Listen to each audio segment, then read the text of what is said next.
information that a loan has been taken by company from employees provident fund and the said loan has not been reflected in the books of account.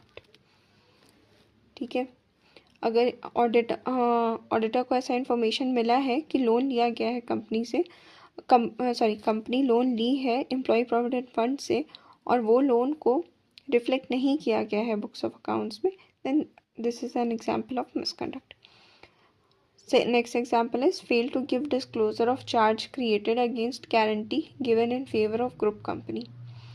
ठीक है, failed to give disclosure of charge created against guarantee given in favor of group company.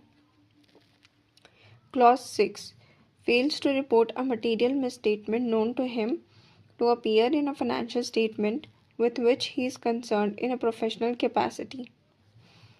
ठीक है, पहला था, इसके ऊपर था clause 5 में था fails to disclose a material fact, clause 6 में है fails to report a material misstatement known to him.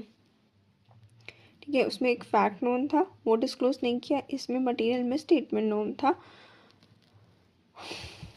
वो रिपोर्ट नहीं किया. तो fails to report a material misstatement known to him to appear in a financial statement with which he is concerned in a professional capacity. Additional point इसका, if CA is acting as authorized representative and submitted incorrect statements on instructions of his client to authorize, he is not liable for misconduct under clause 5 and 6. हाँ, अब अगर CA जो है वो authorise representative की तरह act कर रहे हैं और उनको जो भी इंफॉर्मेशन दिए गए हैं वो as per instruction of client दिए गए हैं, then he is not liable for misconduct under clause 5 and 6. ठीक है, अगर वो ऑथराइज रिप्रेजेंटेटिव की तरह एक्ट कर रहे हैं तब ही. Clause 7 does not exercise due diligence or is grossly negligent in the conduct of professional duties. ठीक है, clause 7 में हो गया does not exercise due diligence or grossly negligent in the conduct of professional duties. ठीक है, वो अपने काम में ड्यू डिलिजेंस नहीं दिखा है और काफ़ी नेग्लिजेंट रहे, that is also a misconduct. Additional points, it is a vital clause which gets attracted whenever it is necessary to judge whether CA has honestly discharged his duties.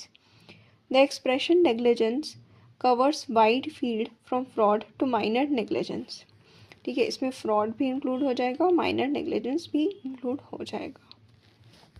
अब class 7 के अंदर का एग्जाम्पल्स क्या है. First example is submitting stock audit report by relying on MIS report without physically verifying stock. Second is certified